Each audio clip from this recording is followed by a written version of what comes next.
Welcome, ladies and gentlemen, to the Elusive Exclusive Book Society. We're back again, and this time we're tackling something a little, I'll let Nick get into that. But as always, Jake here, there's Nick, Tim, and today we're joined by two very special guests, experts in crime. It's possible they're criminals themselves. I mean, it's unconfirmed, but there's rumors out there. I'm just letting you guys know. We do our homework, but Duncan from Duncan McCurdy and Jim from Mystery and Mayhem. So hello. I still don't have it. I still don't have it. Well, I'm a reformed criminal. Let's put it that way. I'll just say there's a reason I moved from Scotland to Canada.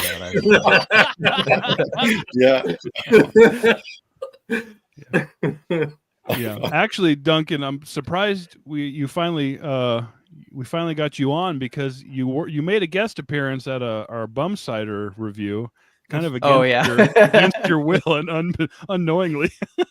And I think Nick, didn't you text me like the next day or two, and you're like, "Hey, have you said anything to Duncan?" Or it was like a week or two after. He's like, "He hasn't posted anything in a while." Oh yeah. It was about 4 weeks later, and I was like, "Oh." They probably I hope Jake didn't think he'd offended me or anything because I thought it was hilarious. I thought it was hilarious, but okay, good. I did realize I didn't post for like 2 months after that. I was like, that's quite noble for me. Part of the Bum Cider legacy. All right.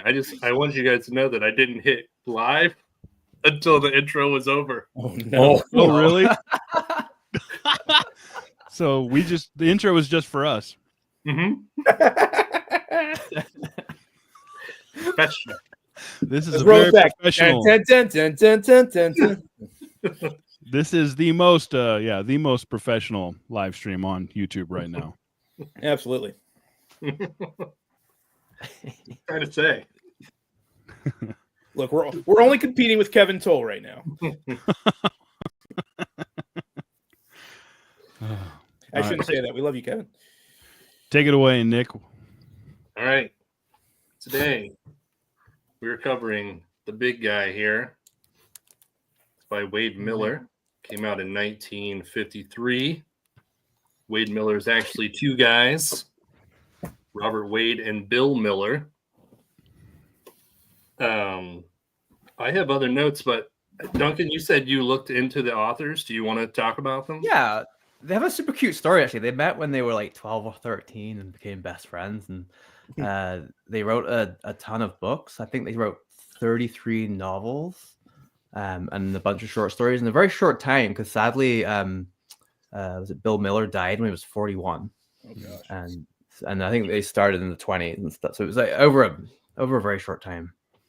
And they're probably most known for Badge of Evil, which got turned into the Orson Welles movie Touch of Evil, which I'm sure many people have seen. Very interesting movie.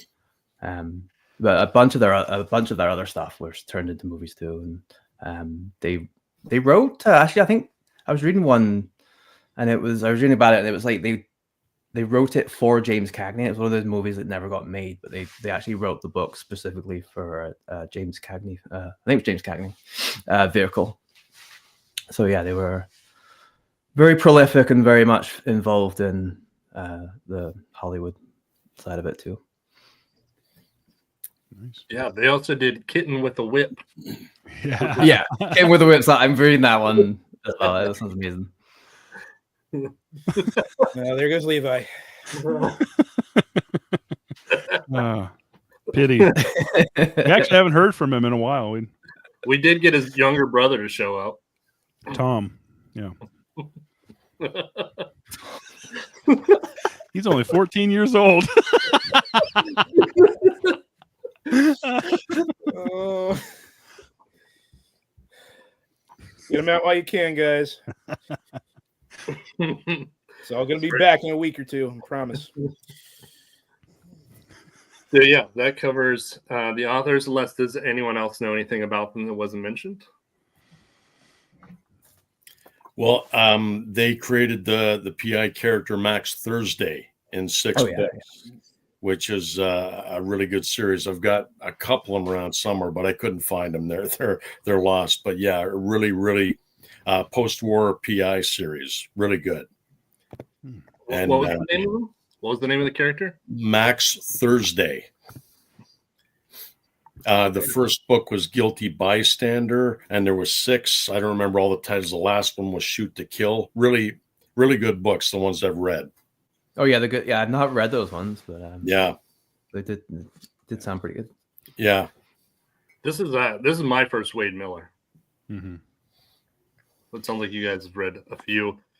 So you, Tim and Jake, you guys don't. Have you read any like hard-boiled crime like this before? No, this is like I'd say this is probably the first like hard-boiled / like gangster thriller kind of novel I've ever read. Oh,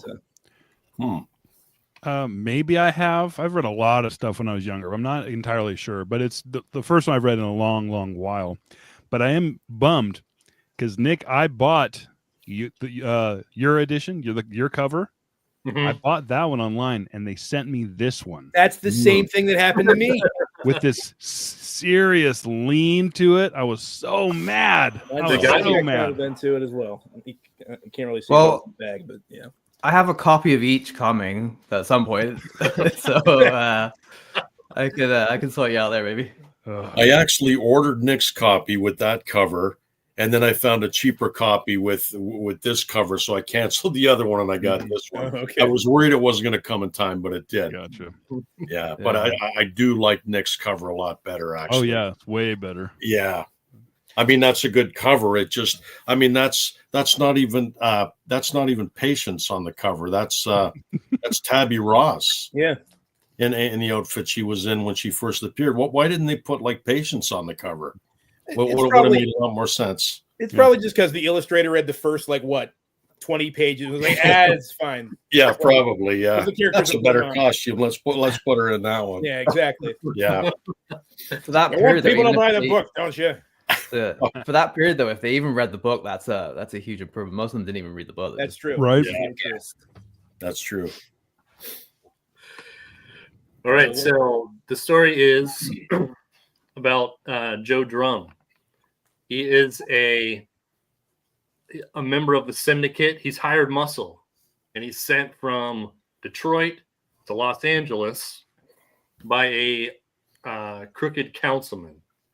And this crooked councilman wants him to intimidate this nightclub owner to sell his nightclub. While Joe and his partner are intimidating, the guy has a heart attack, dies. And then, Nick, hold on. Specifically, why does this guy have a heart attack? Because this is very important to the plot. I know. Well, this is like the basic, the basic. Bare bones. Yeah. So so the knock on the door, and it's a certified letter, and he gets the certified letter, pretends that he's the dead nightclub owner, and then he gets a hunch that there's something else going on. So he follows the leads, and they end up finding $1 million in cash. So him and his partner take it. They go to the councilman and they're like, I want to buy the nightclub. This guy's dead anyway. And I'll work for you and just run it for you. And then he gets in the nightclub, and then he just muscles his way through everyone and climbs to the top of the ladder and then falls in love. And we'll talk about that later. By the way, there's no way to talk about this without spoiling it. And I want to spoil it because I want to know what you guys think about all this stuff that goes on. Yeah. Because it's some psychological stuff. Yeah. Sure is. All right, so let's see. Oh, so first chapter, what does everyone think about that? What did everyone think about the initial introduction of Joe Drum? Well, I mean, I thought it got off to a really, really interesting start. Wade Miller, their writing style is, I thought it was very interesting. The way they choose certain words, The way they describe it, because when it comes to characters, at least, they are very, very descriptive. You know what a character is wearing, what they look like, how they walk, how they talk. It's I thought that was very interesting. Whereas the rest of their prose is a little bit simple, but you always know what's going on. And I thought it was a very cool way to open it, giving us we start off right off the bat inside Joe Drum's head. We start off with his thoughts, with his feelings towards this job that he's doing. And I mean, I liked being kind of in the character's headspace in that first chapter, and it kind of stays that way for the rest of the book. But I do think there were times where it kind of got off track and we got a little bit out of the character's headspace, maybe. But when we were in the driver's seat with that character, I thought the writing was amazing. And so that first chapter, I thought was really, really fun. He's not a good headspace to be in, though, Joe. He's Drum. not. He's a messed up dude, but it's a very interesting kind of character study. Yeah, but not likable at all. No, absolutely not. And I'm thinking, oh man, this is a protagonist. Mm-hmm. This is a guy I got to hang my hat on. I loved that element of it because, I mean, we're from the viewpoint of not even just like a henchman, but just like hired muscle. Mm-hmm. And even from the get-go, he lets us know that he's not very smart. Yeah. That he'd rather just, bash this guy's head. Even when he had a heart attack, the guy had a heart attack. He's like, well, might as well bash his head in just so it looks like we did something here. Now, some of his later decisions, and we'll get into spoilers a little bit later. Obviously, it changes, but some of his later decisions, you're like, well, wait a minute. Like you said in the very beginning that you weren't very smart, and yet you are outsmarting everybody, all these criminal masterminds. And then obviously there's some shakeup and some changes that kind of make everything come full circle. But I thought it was really cool. Yeah, like at first, same thing. I was kind of taken aback. Like, oh, we're in the viewpoint of a villain, and not even a big villain, a bottom rung. Hey, I'll pay you this much to go beat up somebody. But I loved it right from the get go. I was like, okay, I want to see where this is going. Yeah. Yeah, the writing was great itself. I loved the violence of it. It was very brutal, and I guess you just kind of don't imagine that books back then would be that brutal. Where the first sentence is him starting with he's looking at the blood on his knuckles, right, and then he wipes the blood on the guy's shirt, and the guy's choking on his blood, and he decks him again. Oh yeah, I kind of feel the opposite. Where I was like, I love this guy. I liked that he's just gonna barrel through it, and it almost kind of felt like he was a hard-boiled Conan. I was just about to say, I got the impression it's like this is Conan as a gangster on the Sunset Strip. I can see that now. I'm curious if your impressions carried on through the rest of the book like that. No, he's definitely we'll get to that. We'll get to it. Yeah. No, the first time it gets to a woman, you're like, okay. Yeah. Anti-Conan. Yeah. But at the beginning, I got the same impression too. You just get that feeling of that kind of Conan-like character. Yeah, he just wasn't. There was no conversations when he gets to the casino when he's owning the nightclub, and that other gangster comes in and he's just poking around. He's not even like, get the hell out of here. He just takes his cane and smacks him upside the head, throws him down the stairs. So that was it. There was no argument. There was no. That was a cop, wasn't it? That was a cop. Yeah, that was a great cop. Yeah. I thought it was. There you go. Oh my gosh, that's Levi. It's not fair. You get to have all these one-liners. That was good. I didn't. Was it a cop? I thought he just worked for the other gangster, the county gangster. Was it the Walt Key character? Yeah, I think he was a cop or a detective, but he was obviously working, crooked. Yeah. Oh, okay. Yeah. Because there wasn't a likable character, and they were all just crooked and out for themselves. That's quite an archetype in this era of crime novels as well, and especially from when it starts transitioning from the hardboiled to the noir, when it's more about kind of insular personalities and that. There's a lot of books written about really unlikable people. Yeah, and usually there's a woman involved. Yeah. Maybe you guys can help me because I'm obviously a crime noob, but what's the difference between a hard-boiled and a noir? So the best way that anyone's ever explained me to be the difference between hard-boiled and noir is hard-boiled is concerned about the exterior. So like police corruption, the government, the mafia, like organized crime, that kind of thing. Whereas noir is about the interior. So it's usually people struggle with addiction, want for money, love. Usually it's a loser, you know. He's had some hard knocks in life, gets involved with some woman, femme fatale, who's his downfall, you know. Okay. Gotcha. Yeah. Interesting. Yeah, I'm totally new to this kind of genre too, so I appreciate that. I thought the noir was a like an everyday person put it in a crime situation.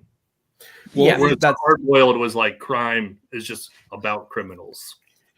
Noir, like, correct me if I'm wrong though. Like noir was originated from the film, from films, black and white films, those kind of films back in the day, and it was a style of film, the rainy black and white, the streets, the that kind of thing, and that was kind of translated to that form of fiction, that kind of feeling or ambience that it would kind of convey. You know, yeah, like it gets complicated because film noir has a different definition to noir literature. Because film noir was just something that the French coined because they didn't have any of these American films during the war. They got a bunch of them were released in the 1950s all at once, and the Truffaut and all that, and Godard and that just looked at them and was like, oh, there's a theme. Let's call this film noir kind of thing. It's dark themed. And like put on afterward. Hard-boiled, like Raymond Chandler stories are hard-boiled. Mickey Spillane are hard-boiled, but they're not necessarily noir. No, but the movies that were made from those were film noir. Like Kiss Me Deadly, yeah, which was very different from the book, but yeah, that was a noir film. Yeah, gotcha. Yeah, noir. I just think of Dead Men Don't Wear Plaid. Steve Martin, which is a brilliant movie. Yeah, but, I like it. It's even better if you've watched all the all the references to them, all the Easter eggs, and yeah. I was gonna say Blade Runner, but that works too. Oh, Blade Runner! Wow, yeah, yep. Which, oddly enough, completely different from the book it's based on. So. Yeah, I never read the book, but I love the movie. It's good. I don't like it as much as the book, but it's good, or as much as the movie, but it's still very good.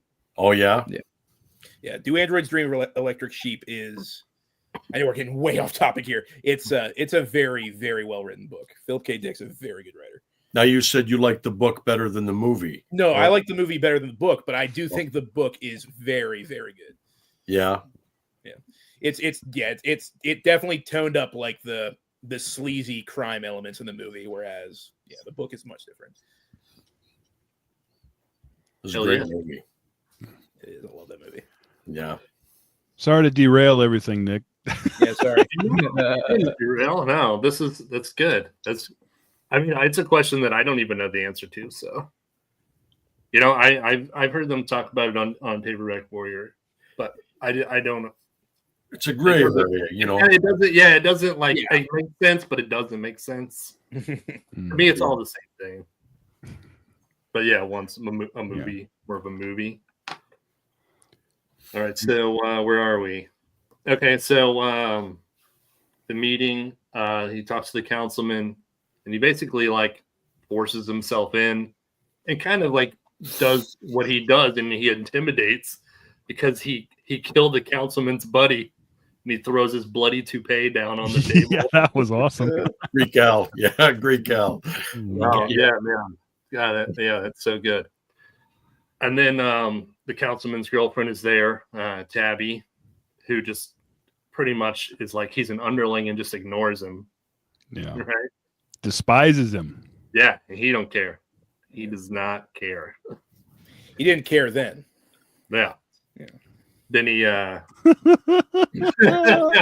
can't wait to start talking about that element. I'm sorry. Can we talk about the statue? Yes, I'm sorry. Yes, we did skip the statue even after you said it. Go ahead. It is definitely important to this story. Yeah. There's other. Yes. Go ahead. So when originally Drum and his partner, when they kill this nightclub owner guy, they're in his studio where he like has all his pottery and his statues and everything. He's like a semi-professional artist on the side, and he's made this Venus statue, this nude woman kneeling in prayer. And to intimidate him, Joe Drum picks up his cane, his big, thick wooden cane that he always carries with him, and he smacks the head off this thing. And that's what causes the guy to have a heart attack and die, because he sees this beloved art piece of him destroyed. Because that's the only thing that got to him. Like, he was threatened. They threatened his life, and he was a tough guy right up until the point where they threatened his work, his creative work, the statue. Yeah. And then that's when he lost it, and he had his heart attack. And the writers are clearly trying to make a point with this, but my stupid self, I kept reading this bill. Why do they keep bringing up this dumb statue? What's going on here? For some reason, I couldn't see what was going on. And then every once in a while, it just keeps getting brought up. I'm like, what is with that statue? And I just kind of push it out of my mind. And so as things go for the rest of the story, I don't know. We'll get to it when we get to the end, but let's just say that I felt like a massive moron by the time. No. Don't because I didn't make the connection. Okay. I didn't either until then. No. I thought that all of that, because he keeps complaining that everyone's like a dandy and soft and weak, right? And I was like, oh, I can see this coming a mile away. I know what's going to happen. He's going to get to the top, and then he's going to become these people, and then he's going to lose. Like, I saw that coming. Yeah. The catalyst for that, though, somehow my brain just didn't put it together. Yeah, I didn't get it either. I remember even at the reveal at the end, I was like, what? Yeah. That downfall hurt to watch, though, boy.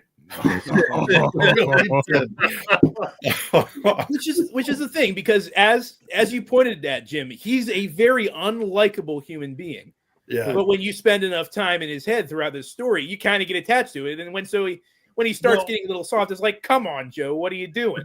It's weird. I don't think I ever started liking the character, but you can't help but start rooting for him because he is the protagonist in the story. So even though you hate him and you want to kind of see his downfall, you're kind of rooting for him too. Yeah. Every time he makes a dumb decision, it's like, exactly. Oh. Yeah, I thought it was just going to be straight up gangster. So I wasn't like necessarily not rooting for him, because I was like, it's a gangster. Whoever's the baddest gangster gets to be at the top, Yeah. It's very this whole book is very psychological. It really is. It really is. Like, it's a lot smarter than I thought it was going to be. I mean, it's called The Big Guy. And it opens with him brushing blood off his knuckles. Me like, it's not my blood, but even if it was, I wouldn't care. Look, it's this meathead, and I wasn't expecting to actually have it be like very artistically and very like it's beautiful the way they wrapped everything around and tied everything together. I didn't expect this to make me think. You know what I mean? Yeah. And do it in a way that you didn't notice as you were reading it either. Yeah. To steer you one way, but it was actually circular. No, that was amazing. All right, I got more stuff here about him taking over the underground Obispo. Is that how you say that? The other gangster? Obispo, yeah. Ramon Obispo, yeah. Obispo, yeah. Let's see. I like how he complains that Ramon portrays himself as Mexican, and then Drum starts to speak to him in Spanish, and he doesn't know what he's saying, and Drum is like, that is unacceptable. To the point that he walks into a room going, "Ole!"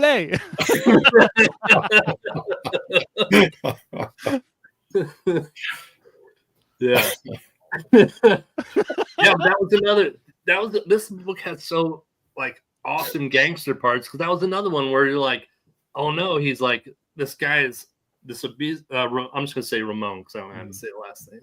So you're like, oh, Ramon's in charge. He's like threatening him. He's like, oh no, he tried to take on someone that was too strong, and you're like, oh no, he lost. And then his partner Shell busts through the window with a shotgun. Yeah. God, that was so awesome. That was sick. Yeah. Yeah.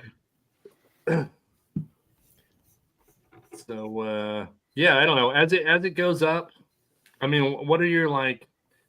I guess we're kind of already talked about it, but what did you think was happening? As you're reading it, as he's like getting higher up in the ranks, and where did you think the story was going?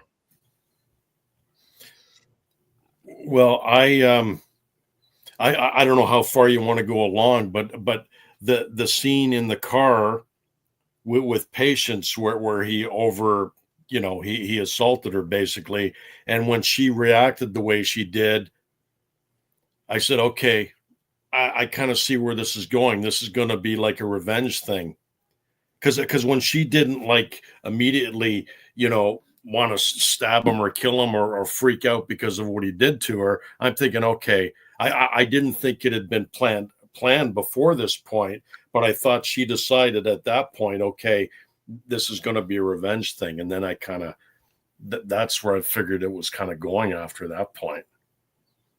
I don't know if I skipped too far ahead there. Sorry, guys, but no, it's good. Like that was a brutal scene. Mm-hmm. And it didn't go the way you kind of expected it to go after he did that to her. Right? I thought that she was going to be like his ultimate nemesis, the person who wanted power more than him. I thought she was going to use him to be at the top, That's interesting. Yeah, I didn't see that revenge coming at all. I thought she was an undercover cop, honestly. Oh. Wow, that's interesting. 3 different perspectives. That just goes to show you how this book is. Yeah. So yeah, the as you said, the assault. He after he starts making his way up, the original councilman's girlfriend comes knocking on his door, and then there's all this weird like impotence stuff, and like he can't do it unless he's working himself, and that was weird. That was. But again, it's all psychological, right? Yeah. Mm-hmm. Yeah, that was weird. Yeah. In the days before Blue Chew, you were just going to be a henchman to get out all that frustration. What other choice do you have?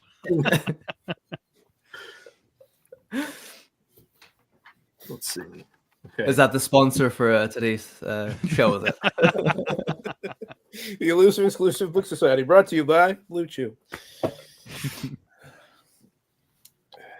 So yeah, I have some notes. Like, I think, as you mentioned, Jake, it's kind of funny that he's like he's a grunt, and like him rising to the top and beating everyone and outsmarting everyone. That was the only kind of thing that I saw was like a kind of a weak point, I guess. Yeah, I had that same thought, but also like his buddy Shell, which really, really looks up to him as like kind of like an older brother role. Shell's clearly a lot smarter than him. And so I was kind of able to accept that, just like because they worked so well together, that I think a lot of the good suggestions probably came from him.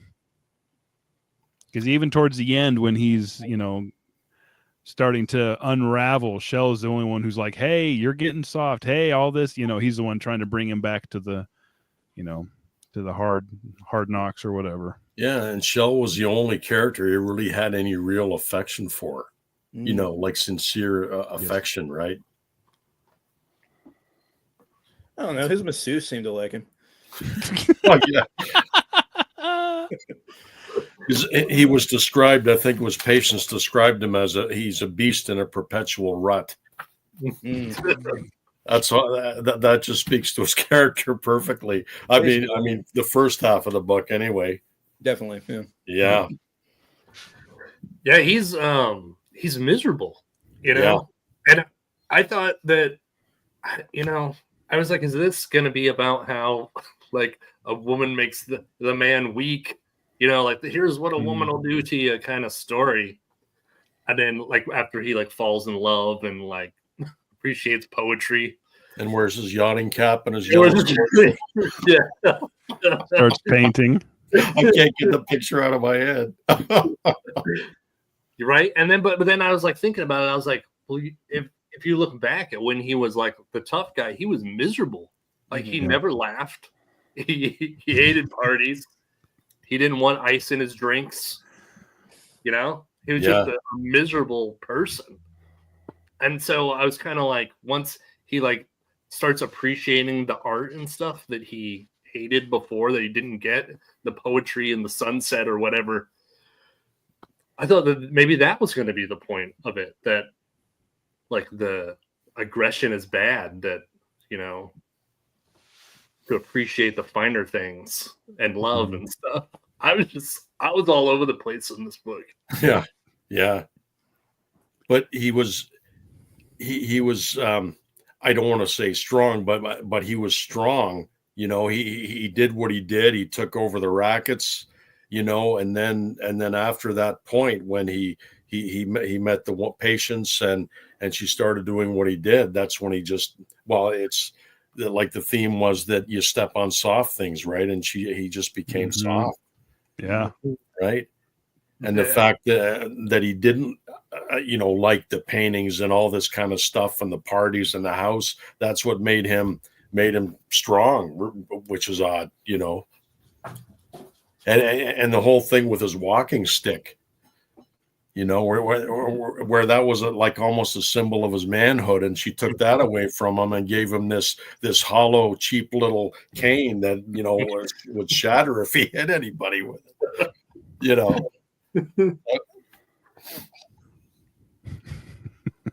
It's true. Speaking of great movies, makes me cry every time. So yeah, Patience shows up, doesn't kiss his ass like everyone else does, and he's impressed by that, you know. Yeah, plays hard to get. Yeah. And he's like finally a worthy opponent, I guess, is the way he would see it. Because I mean, he doesn't, you know, I think everyone's an opponent to him. Right? Yeah. Something to push or take from. Everyone is something to, well, much like Conan, something is either an opponent or it's something to conquer. So yeah, Patience is reluctant, and then goes in for it, and then he's in love. Yep. He's playing him like a fiddle. Yes. But yeah, I didn't think she was. I didn't either. Well, like you just said, Nick, I thought that at this point in like the very middle of the story, I thought we were getting this whole, okay, really tough gangster falls in love. Oh, it's going to be a love story. It's going to change him for the better. And that's when I started to feel like, okay, we're off the rails here. We're losing the plot. And then it just gets like their relationship just keeps getting weirder and like more like decadent and creepy, and it goes into some weird places. And then by the time we got to the end of it, I was like, oh my gosh, I had no idea what was going on. I felt like an idiot. And then everything falls into place. And it's like, okay, this was actually really, really well written. I legitimately thought obviously we knew he was gonna fall. Like I think it was even said something on the front cover or the back where it's like his rise to power and then his fall from this woman. I thought he was gonna get undercut by clearly. I think it was that guy Mowry, that his name. Whatever that wormy guy from Vegas was. That guy was clearly who's the one who's gonna be, clearly he's gonna be the one who's gonna do what he did to all these other gangsters and just the next cycle. But I legitimately thought the end would be like, you know, he fell from his power, he's whatever, but at least we still have our love. At least this is what I've truly been seeking my whole life. That's where I kind of thought it was going, and I was like, I guess I'd be okay.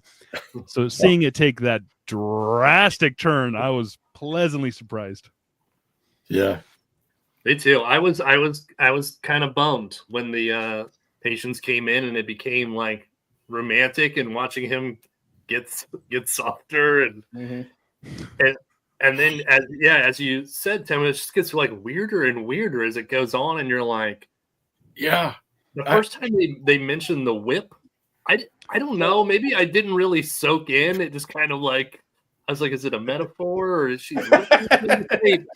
And then like later on, he goes into the bedroom, and he sees her whip sitting there next to the bed. I was like, oh, she was whipping him.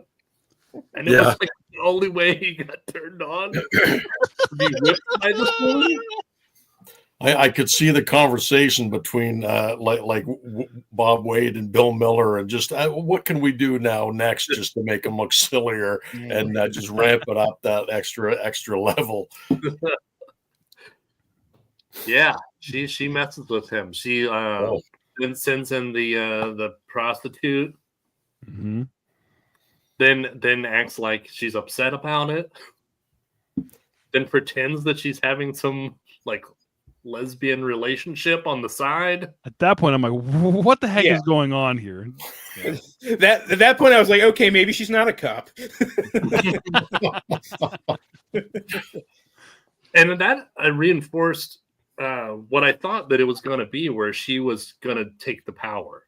You know, like she was going to be everything. Like get all of his money. You know, he dies or she does something, and she's going to rule this. You know. Yeah.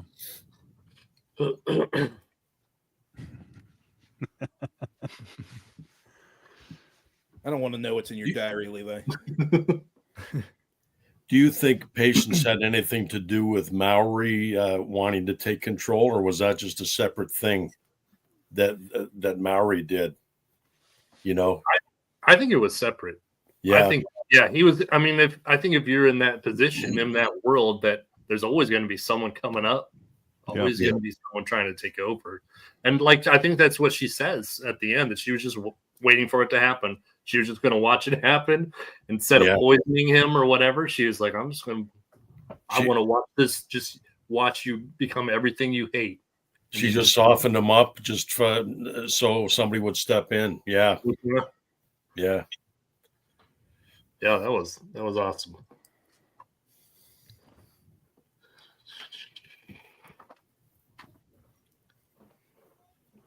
Yeah, and then so we have the Shell at the end, the only one who's trying to help him out. He even after he orders the other guy to kill Shell because he thinks he's going to stab him in the back. That made me legitimately angry. I know, it was sad. What was his name? Eldritch. Yeah. Yeah. The other Duncan. Eldritch. Yeah, Eldritch. Yeah. And he was more than happy to do it. Yeah. Yes. Eldritch and his rubbery lips. Yeah. Oh my gosh. Wasn't a lot of that in this book though, which is there wasn't. Yeah. That was about it. Yeah. The whole like animosity between Eldritch and Shell. Yeah, even Joe Drum was just like, shut up, dude. Yeah. I don't got time to be racist. Yeah, I mean, Shell was from Florida, so. Yeah. Just kidding. I'm just kidding, Florida people. Checks out. So, Shell is killed in the street. Right? And they get They get Joe, Mallory, Eldritch, the crew, take him in for some torture. And then I was surprised to see that so Shell shows back up at the door to save the day. Yeah. I was like, oh, like maybe he was stabbing him in the back. Maybe he was the That's one what who... I thought too. Yeah, I thought he was in on it. He just, fooled him somehow or other. But no, he was there to save him.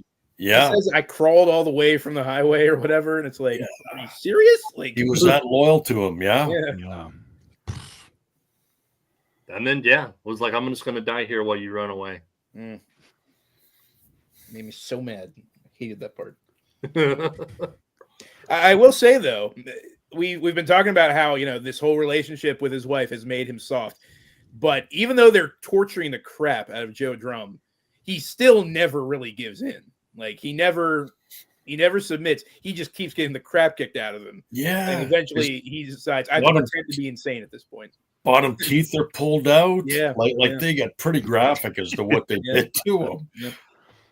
But yeah, you're right, Tim. He didn't give in, did he? Yeah. Maybe that was like the last bit of raw barbarian strength he had left in him. Some of the old Joe Drum.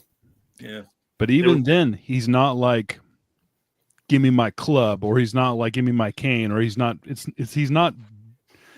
coming from a place of his own internal strength. The whole time he's like, patience, save me. You're right. Yeah. Maybe patience is going to come save me. Yeah. I think that old Joel Drum is dead. Like that's patience snuff that out. That's right. Yeah. I forgot about that. And which makes the very end of the book even more like, because it just, once he realized what happened, not to get to that point yet, but that's what drove him crazy at that point. Because he still was holding on to her and the love that he thought that they had together. Yeah. How the heck is patience going to save you from a dozen gangsters with guns? But that he's like, I know I'll be okay if I just get patience. I'll be okay. She'll save me. It's like, whoa, this isn't the guy from the beginning of the book. Yeah. So there we are. We're at the end. We'll go ahead and we'll just talk about it. He runs up to the house. He gets away, runs into the house. She answers the door. And he's like, oh, I've made it. You got to help me. And then she's like, they're coming right after. She's like, oh, let's go this way. Not talking to him really. And he's like, I was so confused. I was like, well, again, I felt like an idiot because she goes outside the house to answer him, and she accidentally locks the door behind her. Yeah. And me being an idiot, I'm just like, you stupid. Why would you do that? But of course, then, oh my gosh. That's Winnie Levi. But would you guys not think that? What she did to him, everything she did to him, and with the painting and the clothes and with the cane, like, did you not know at that point that it's her trying to soften him up? No, No. I figured, okay, this is the way she's getting her revenge. Well, I at that point I figured it's got to be for. Yes, she's obviously softening him up on purpose, but I could not, for the life of me, figure out what this chick's deal was. I was like, is she just some kind of psychopath who wants to torture this guy for no reason? Is she, some ex-burned lover of his? And then at that point, I'm just like, again, I've totally forgotten about this stupid headless statue at the beginning of the book. Yeah, I did. Yeah, I did. That's the connection I didn't make at all. I didn't know why she was doing this. I thought it was because he assaulted her in the car, and this was her revenge. She just started trying to get revenge this way. But man, it got to the point where it was ridiculous what she was doing to him, and he just went along with it. Mm-hmm. And like I said, I just wanted to slap him. I didn't like him, and I'm kind of glad to see his downfall in a way. But again, like I said, he's still the protagonist of the book, so you can't help but right to the end want to get away and escape from these guys. Yeah, it's wild, isn't it? Yeah, We're rooting for the most despicable person we've read all year by far. Yeah. But it was a great book. Great book. So yeah, the spoil at the end here is that Patience was actually the wife of the guy who had the heart attack at the beginning, the statue guy. Yeah. The statue was of her. It was of her. And they smashed it. They smashed her face on the statue, or else he would have known that. Mm-hmm. Yeah. And her kneeling down in the pool, like in the same position as the statue, that's what finally made him realize. Right? That's what finally made me realize. And again, I'm thinking, I am a huge freaking idiot. How did I not see this coming? They telegraphed it from the beginning of the book. Those are the best type of plot twists. When you can look back and you can see a billion clues. Mm-hmm. Like I should have noticed it when he was painting, because he sucked at it. Yeah. And but she convinced him that he was good. Oh, it's really good. Keep doing it. So he's still painting. Oh, I guess I can. And he started to believe his paintings were good. And that's when he kind of first snapped. Yeah. Was when his stuff was at an art gallery and everybody was making fun of it because it legitimately sucked. And she was just humiliating him. But it's that same kind of cyclical, like, what ended up killing my husband was his art. Like that's where he was so invested and so in love. And then we see him, the downfall of Drum started at his art at the exact same time. And it's just so many little clues along the way. And Mowry had one of the paintings up in his office behind him. Right. Yeah, he was the one who bought it at the art show. Yeah. Gave him the confidence in his artistry. Just to rub it in his face. Just to cut it up in front of him. Yeah. Yeah. Just like, he did with the statue. It was brilliant. He was just like a petulant child through the whole book. That's what he acted like.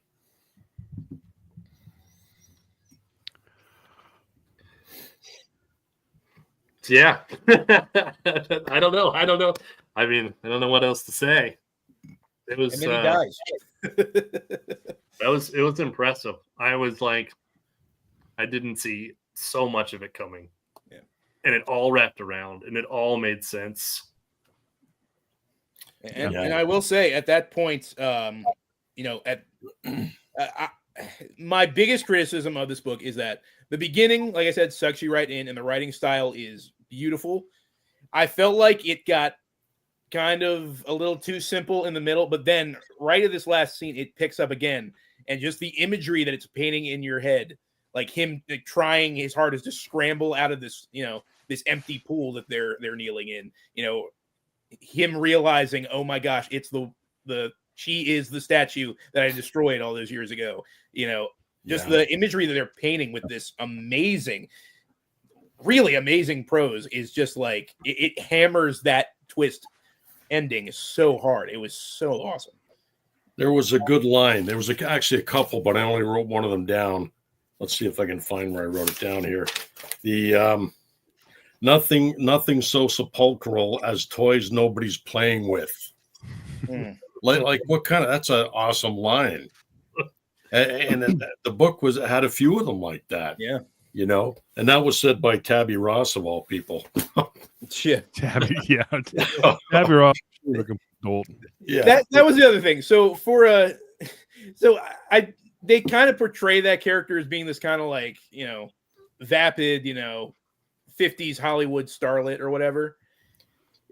Do you think that she should have had that much of a grasp on the English language as she did? Yeah, it seemed a little incongruous to her character. Her vocabulary was a little but she was ambitious, right? Yeah.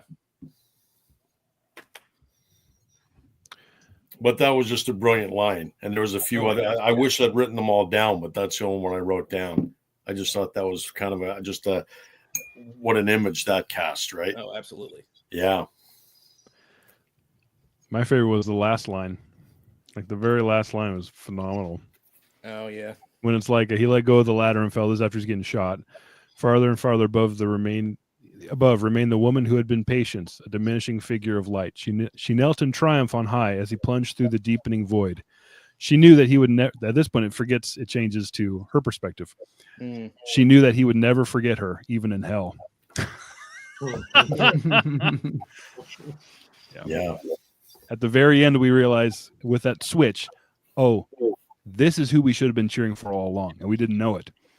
And that was kind of my main critique of the book, was her.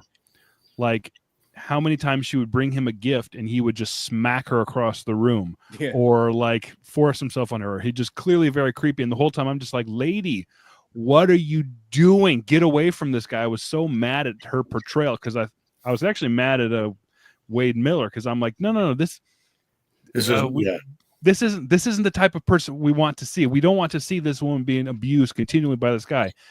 And at the end, realizing, oh, the only critique I had of this book, especially in that car scene, you know, with the assault, was completely washed away by evidence of the fact that she said, why do you think I gave you the fake name Patience?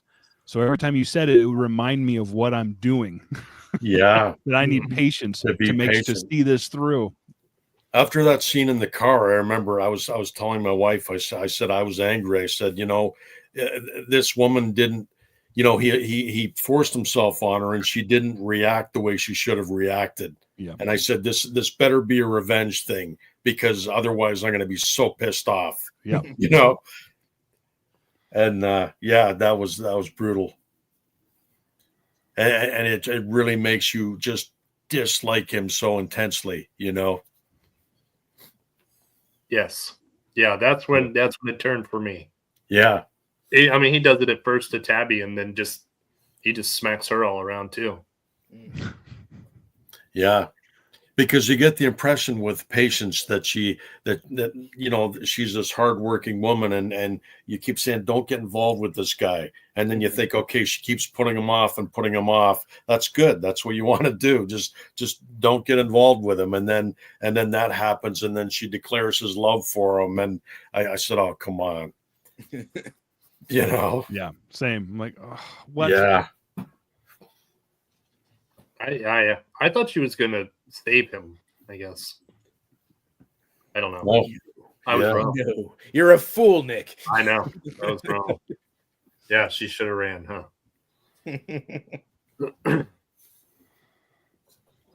So, are you guys going to read something else by Wade Miller? Would you after this point? Oh, absolutely. I've got two here. Killer's Choice. Nice. And he has a book in the hard case crime books, Branded Woman. And he might have more, but that's the only one I have. And I haven't read either one of these yet. I've had the one forever and I haven't read it, but I want to read them now after reading this one. And I've got, like I said, a couple of those Max Thursdays somewhere. And I got to dig them out. And I want to find all 6 of those, because I love the PI stuff, you know. I'm definitely gonna keep my eyes out, because, like I said, the writing style is just it's awesome. Yeah. I found a couple, but this is the first one that I've read. I know that Starkhouse Press have done a couple of doubles of his stuff. Yeah, I was looking at them today. I didn't see any of the Max Thursday ones by Starkhouse Press, but they have some standalone stuff. I think Prologue Books might have done the whole series of the Max Thursday series. Yeah. I'm going to try to find them in old paperbacks. I think I just ordered one today, actually. I was looking on eBay for some old copies. But it pisses me off because the shipping's always so expensive, you know? Oh, yeah. You get a paperback for $10 or whatever, and then they're going to ship it to you for like $30. Yeah, it's brutal. Yeah. Do you guys always have to order from the U.S.? Well, no, sometimes it depends on if the dealer might be up here in Canada. But they still charge an arm and a leg for shipping, even if it's up in Canada. Oh, wow. Yeah, sometimes it's equivalent. It's basically the same price. Yeah, which is unfortunate. I just found a guy on Biblio that's based in Winnipeg that seems to have quite a few paperbacks and has like a little stall, and he sells.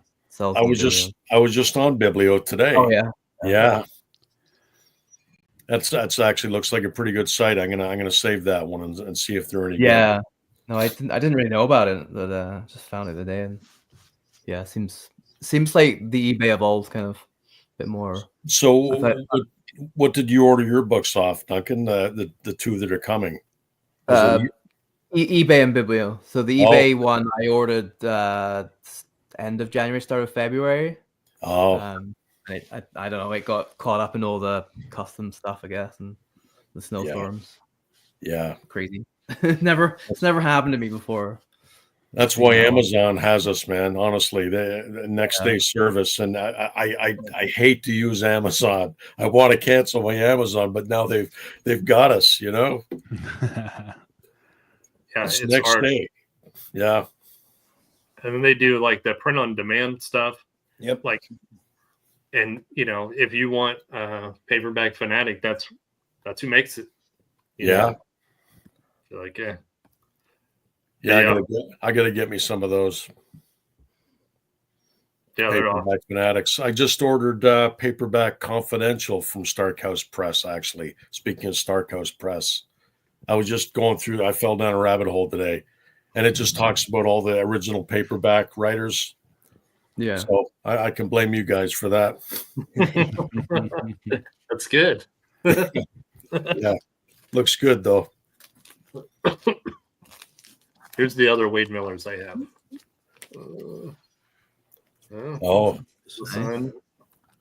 And I have, for some reason, 2 copies of this, but I have different covers, Oh, yeah.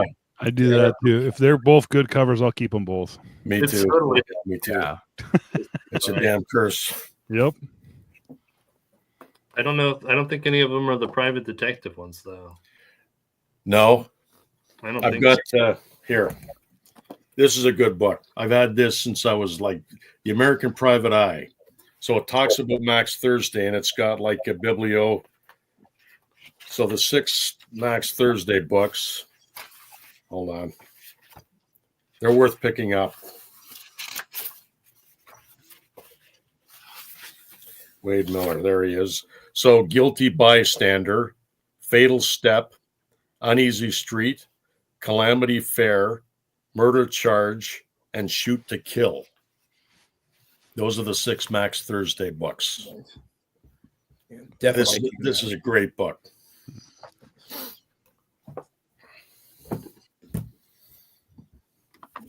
But yeah, I'm gonna have to pick them up. I kind of been putting it off for a long time, and I've been aware of that character for a long time, and I should complete that series.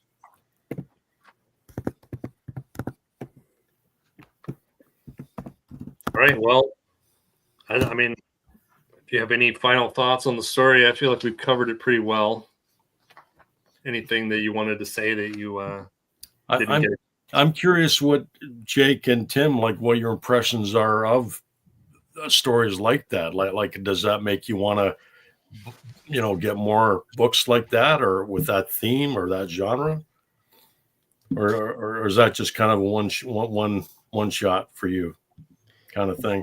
I'll definitely read more. It's a genre I'm super new to. I'm almost strictly, fantasy and science fiction. So, I never had like any notion of like how the genre worked or where to start with that kind of stuff.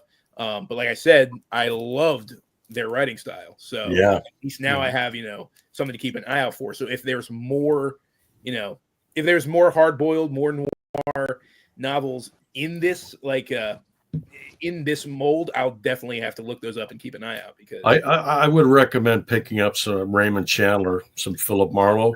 I've heard he's good, but it's like the only, every time I hear about those, it's like, is it good because it's good, or is it good because it's like some of the old fashioned stuff that everybody? Oh no, it's good because it's good. It's okay. Yeah.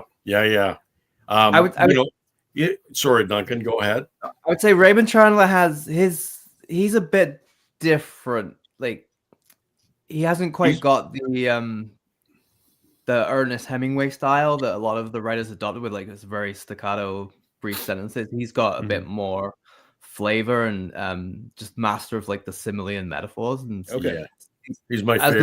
As the books go on, they get a bit weirder and weirder, but it's awesome. But yeah, he's also one of my absolute favorites. I mean, when you think about it, you're talking about cliches and tropes. I mean, you read them now, and I've read that before, but it's Raymond Chandler who started them, kind of thing, Gotcha. But yeah, he's my favorite author, one of them.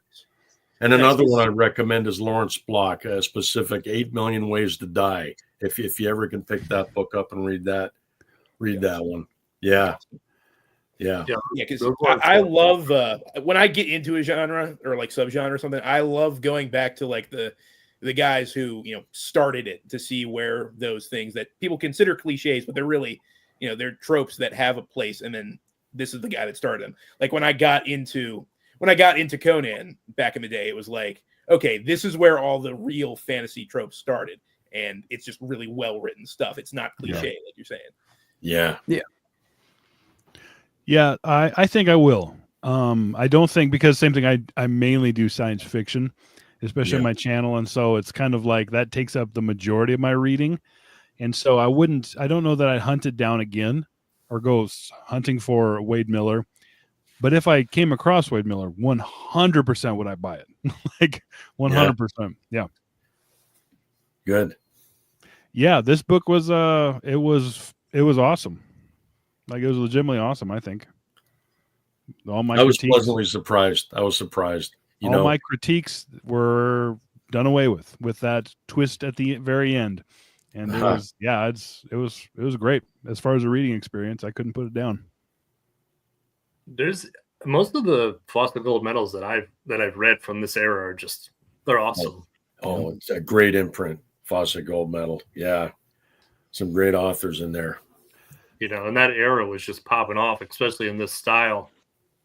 When it was popular, and they were paying the right people, paying the right people to write those stories. And it was, Did they print all of Edward S. Aarons' books, Nick?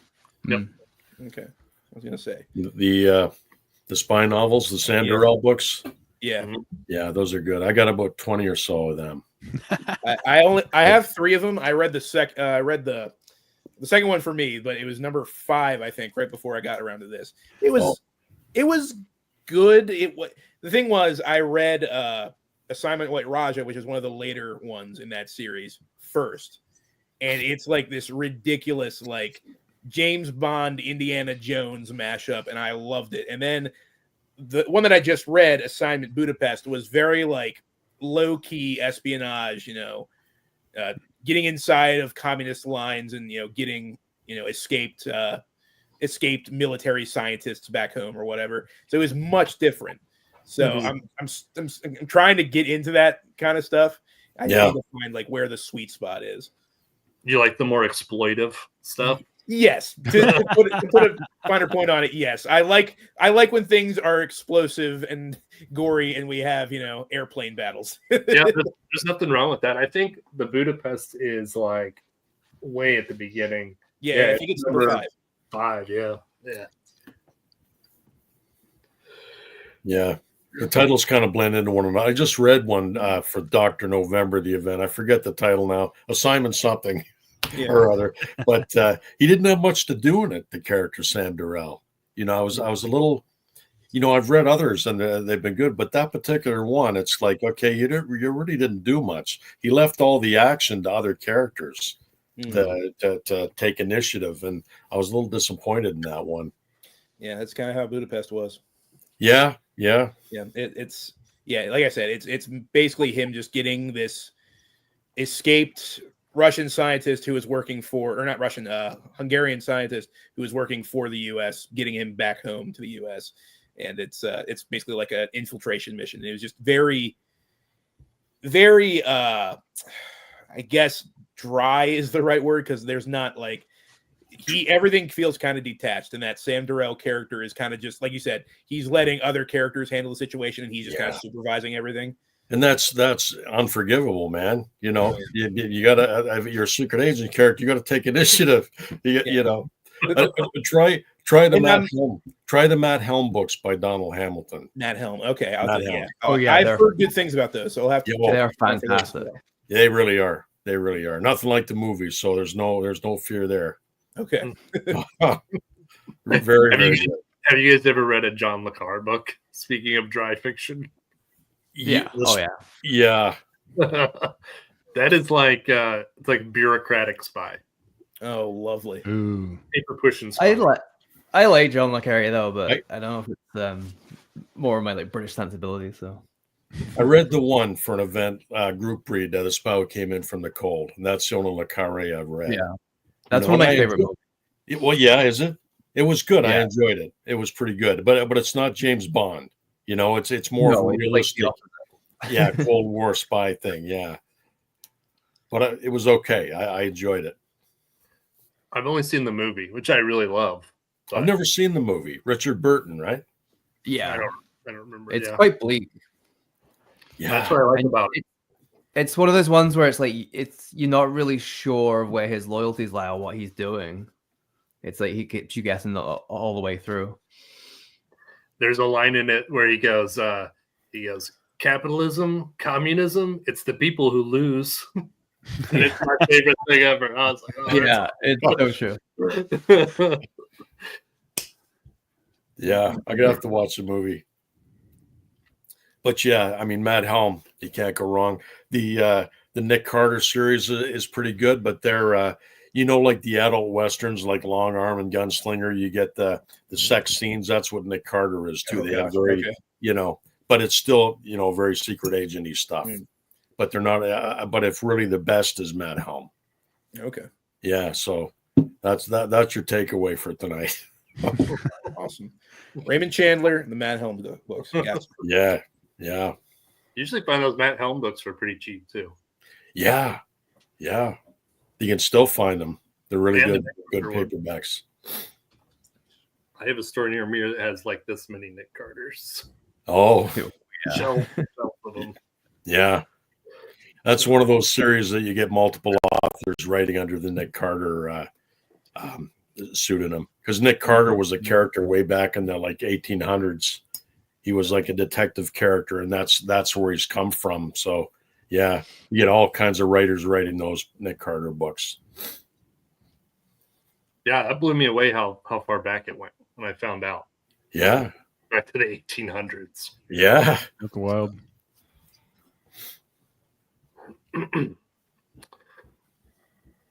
So, yeah. Okay. Well, ready to end it? How many people we got? Has anybody been listening to us? Except 8. Oh, yeah. Okay. It's 8 right now. They stopped commenting, though. No. Well, Levi keeps showing him up, so. Levi's still here.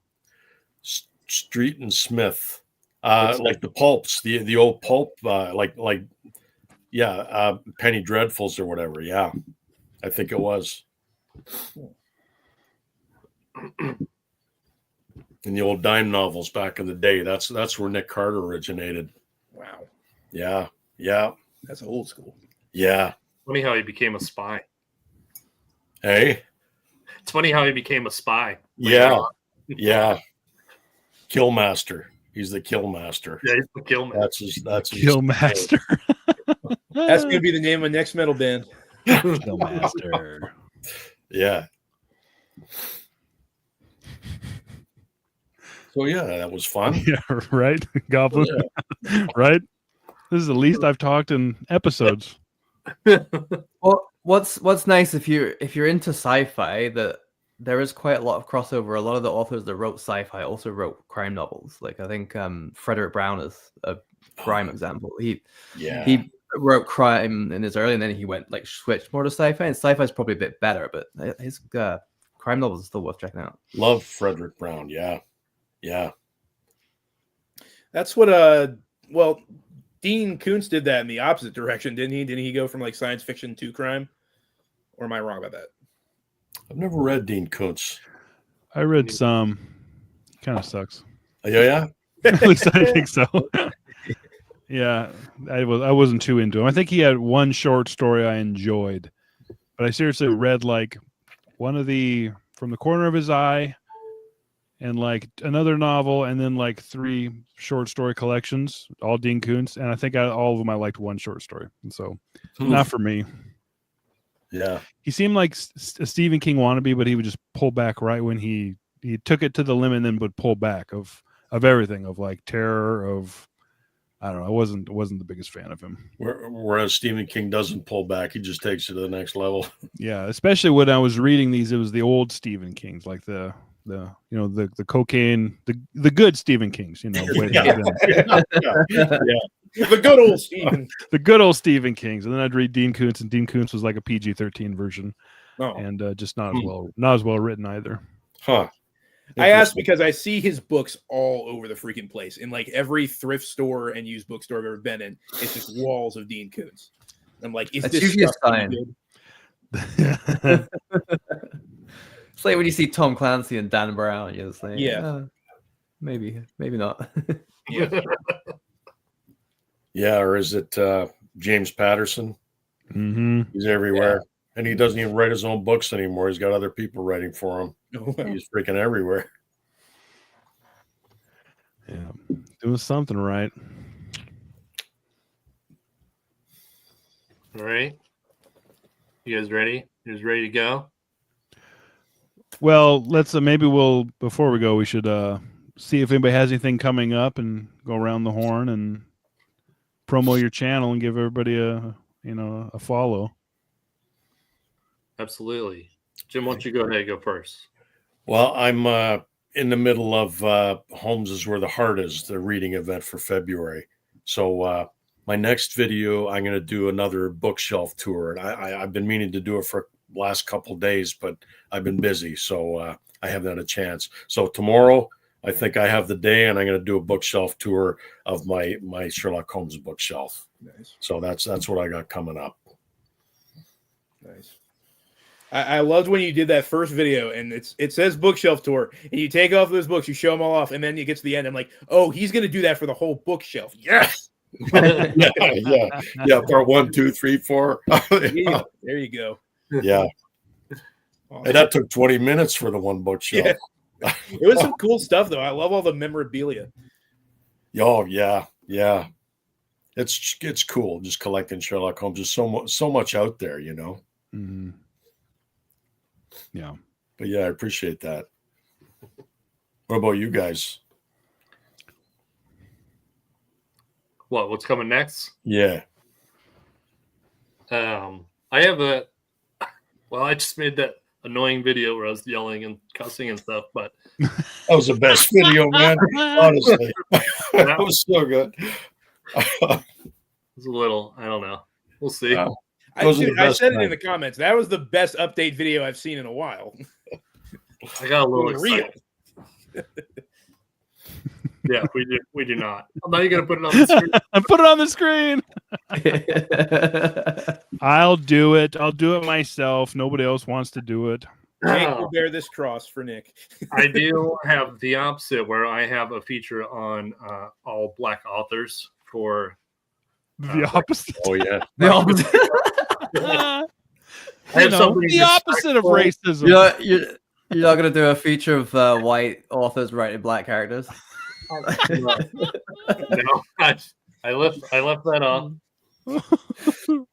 So yeah, I tried to get someone from like every genre, just and it's like from before the 90s. So I try to get a little bit of each genre represented, but I didn't get any westerns, and I'm almost done. And I don't know if there would be any westerns anyway, but yeah, it's really interesting to look it all up and kind of just discover this writers that you don't always hear about, or ones that, thanks to Tim, you do know, and then you see the other stuff that they do, and I don't know, it was really cool. So I do have to record that soon, though, because the month is almost over. Yeah, we'll keep an eye on it. What about you, Duncan? What are you doing? Well, my channel's just my name, so it's very boring. It's Duncan McCurdy. I'm not sure what I just kind of wing my channel pretty much most of the time. I did just get a copy of the 4-Day Weekend, so yeah, that's right. I'm gonna read that for Jake's emotional support. Jake will finally have someone to talk to about that. Yeah, I'm serious. When you review it, bring me on. We'll chat. We'll commiserate together. I bought another one of his too. I have to. Which one is it? Which one was it? Appending Night, I think it's called. Night. I think I have that one. I think I have that one too. He only did a handful of sci-fi, and I had a few of them. I think the bookstore had them all. Okay, probably. I don't know. I'm contemplating. Well, March Mystery Madness is coming up, so I might do something for that. But I read crime most of the time anyway. I'm still reading the Executioner series. Just read the Canadian Crisis actually, which was pretty good. Oh yeah, yeah. It dealt with like the October crisis in the 70s, kind of more sensitively than I ever thought they would. oh really? Yeah, it was quite shocking but funny. And then I have a. I don't know. I'm possibly thinking of reading the Lord of the Rings this year. I've never read it before. No, I've never read it before. I've never really been a fantasy reader, but but BookTube's kind of made me appreciate fantasy a bit more. So, favorite book of all time. Just gonna say. I I know that's setting it up, but yeah. Yeah, I didn't read it till I was in my 30s. I tried to read it in high school and stuff, and I couldn't get through it. It is a hard book. Yeah. I started it when I was 10. I didn't finish it till I was like 16. Oh, really? Yeah. I was working at a bus station at the garage at nighttime, and I had nothing to. I was in the stockroom. I had nothing to do at nighttime, and I just sat there reading through Lord of the Rings. That's how I got through it. Nice. I loved it though. So good. But you had to be paid to read it. I was being paid to read Lord of the Rings. Well, speaking of fantasy, I'm reading Fantasy February, so I let all my viewers put a poll up for each week, even though I'm a week behind.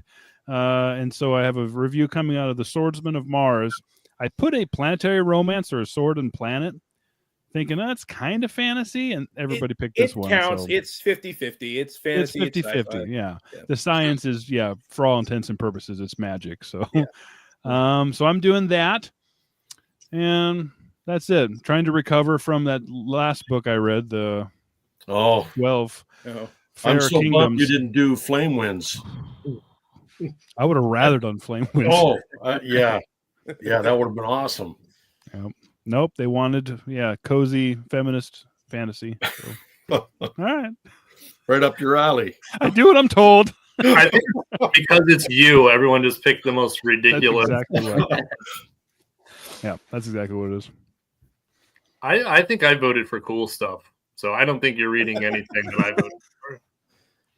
I don't even remember which ones I voted for aside from Jewel in the Skull, because I'm like, Jake needs to read this. Yeah, that one was awesome. Yeah, I think I voted for that one too. Yeah. Thank you. That one was great. I don't know how to tell you this though. Yeah, exactly. The series kind of goes downhill from there. I rewatched your Hawkmoon video after I'd made that, and I was like, you know what? I think I'm okay just reading that first one. I think I'm okay just having it there because it was great. The first book is awesome, and for some reason, Michael Moorcock, even though when he's given a time crunch, he can pull it off amazingly. He just decided to phone it in with the last three books of a 4-book series. It's because he wrote them in 3 days. Yeah, well, that's the thing. He probably focused he's a madman. All his time and effort on book 1, and then books 3 through 4 were just, or 2 through 4 were just, Yeah. Duncan and Jim, do you guys read sci-fi at all? I read a little bit, mostly fantasy. Conan and Michael Moorcock, and I read a lot of fantasy, not as much sci-fi. Yeah, all the good stuff. Yeah. Yeah, I read a little bit. I have a bunch of it though. I started collecting it again. I read a load when I was in my teens, but not really much of that. I pretty much read crime exclusively since I was 20. But yeah, I've just kind of started again. I prefer a lot of the British sci-fi. Yeah. So I've been collecting like E.C. Tubb and people like that. Mm-hmm. But then I gotta get into some of the Canadians, like Van Voigt's Canadian, I think. He's Canadian, yep. Yeah, so I'm gonna start getting into that as well. A.E. Van Vogt?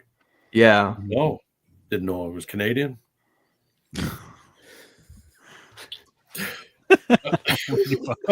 What is Levi even talking about at this point?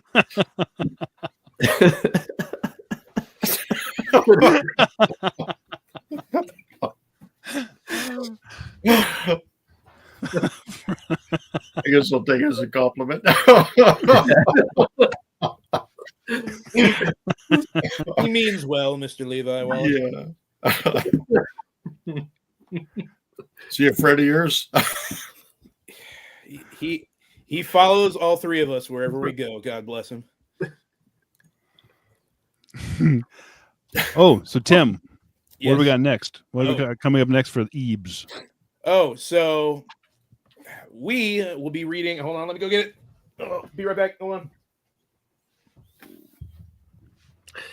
on. So we are still working on an exact date, but our next episode will be on A Morbid Taste for Bones by Ellis Peters. This is the first book in her, I believe it's pronounced Cadville Chronicles. It is a series of murder mysteries set in the 12th century about a Catholic monk who solves murder mysteries. So yeah, I thought it would be fitting because first of all, my channel is going to be fairly not religious, but like kind of Catholic themed for the next couple months because I'm doing a reread of the entire Redwall series. And that entire series is set in an abbey. So I thought it'd be fitting if we talked about a murder mystery that's set in a monastery, apparently. You need to wear a monk's. You need to wear a monk's robe the entire. I should. Yeah. Oh yeah. I have it. It's just my wizard's robe from last Halloween. But you have to shave your head here. I was about to say. Yeah, I didn't touch her. Put on some bad monks. Oh, no.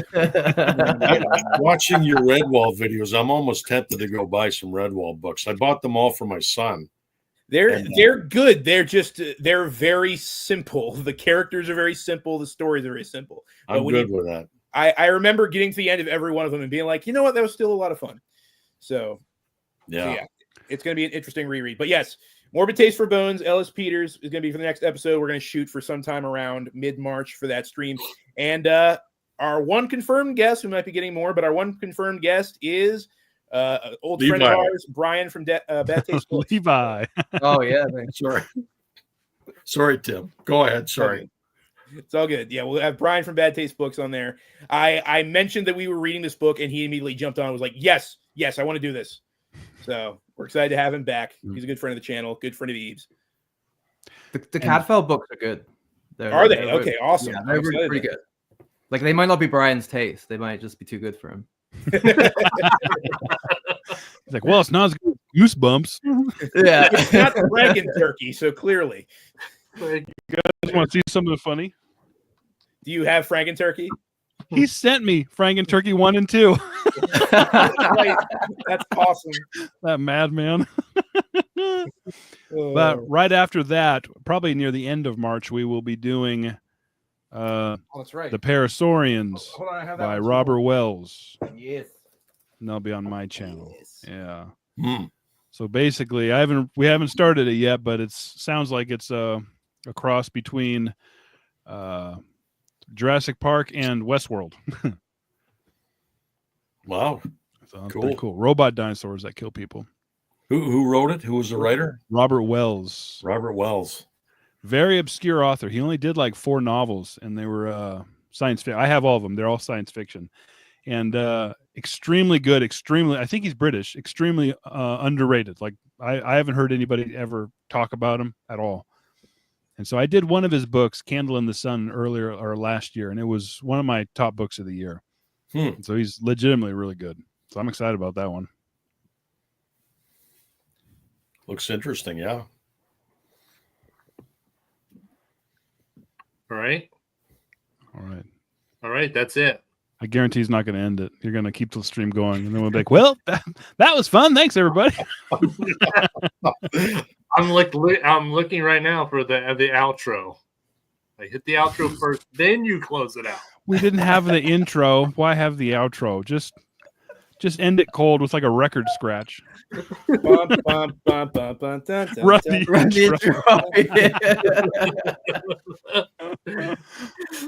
All right, we're out of here. Thanks, guys, for coming on our ridiculous show. Thanks, Thanks everybody. for having us. Take care, everybody. All right, let's see if I can do this right. Well, I almost played the intro again.